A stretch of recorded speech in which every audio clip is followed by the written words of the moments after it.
Wow. Okay. The name of this poem is, it's untitled in here, but I always call it Gypsy Girl. And she doesn't want to press charges, my yellow cousin, ghost of a gypsy drunk off wine, of pressed grapes, repressed dreams, of sun-shriveled raisins, and their dreams interrupted by a manhood deferred. Will she ever sober? Will they keep handing her glasses overflowing with the burden of knowing I never knew it would haunt me, the ghost of a little girl in the desolate mansion of my manhood. I'm a man now, and then I remember that I've been charged.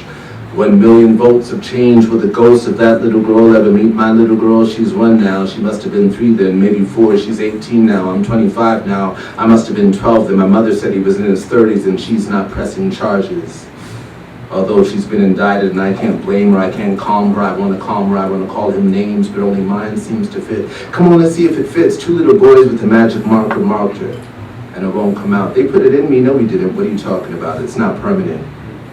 It'll come out when you wash it. Damn, maybe it was permanent, because I can't forget, and I hope she doesn't remember. Maybe magic marked her. Lord, I hope you don't pull no dead rabbits out of that hat. What's she gonna do then? What was Mary's story? The story of a little girl with a brother and a couch. She's got a brother, a couch, a sister locked in a bedroom, and a mother on vacation. Lord, don't let her fall asleep. Her brother's got keys to her dreams. He keeps them on a chain that now cuffs his wrists together. Mommy doesn't believe he did it, but he's left footprints on the insides of his sister's eyelids, and they've learned to walk without him and haunt her daily prayers. And if you rub your fingers ever so softly on her inner thigh, she'll stop you, having branded your fingertips with the footprints of her brother, the disbelief of her mother and her sister, who called her a slut for sleeping. Lord, I've known sleeping women who've slept for lives at a time on sunny afternoons and purple evenings, women who sleep sound and live silently, some dreams never to be heard of again. I've known sleeping women and have learned to tiptoe into their aroma and caress myself. They've taught me how to sleep, having swallowed the moon, sleep till mid-afternoon, and yearned for the silence of night, to sleep sound once again. Painters of the wind who know to open windows before closing their eyes, finding glory in the palette of their dreams. She had no dreams that night.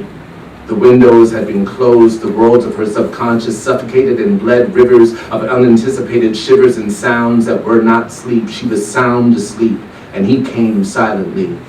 It wasn't the sun in her eyes, nor the noise of children en route to school. She woke to the rays of an ingrown sun fungus that stung more than it burned. A saddened school en route to children who dare to sleep on a couch exposed to their schizophrenic brother, only to wake with a new personality, one that doesn't trust as much as it used to and wears life jackets into romantic relationships, can't stand the touch of fingertips. Damn, is that marker permanent? I hope she don't press charges. I hope they don't press no more grapes in her wine, because she might get drunk again and fall asleep, rise and shine. My mother used to say, pulling back clouds of covers that warmed our night, but the fleshy shadows of that moonless night stored the venom in its fangs to extinguish the sun, rise and shine. But how can I when I've crusty cloud configurations pasted to my thighs and snow-covered mountains in my memories? They peek into my daily and structure my moments. They hide in the corners of my smile and in the shadows of my laughter. They've stuffed my pillows with the overexposed reels of ABC after-school specials and the feathers of woodpeckers that bore hollows into the rings of time that now ring my eyes, and have stumped the withered trunk of who I am.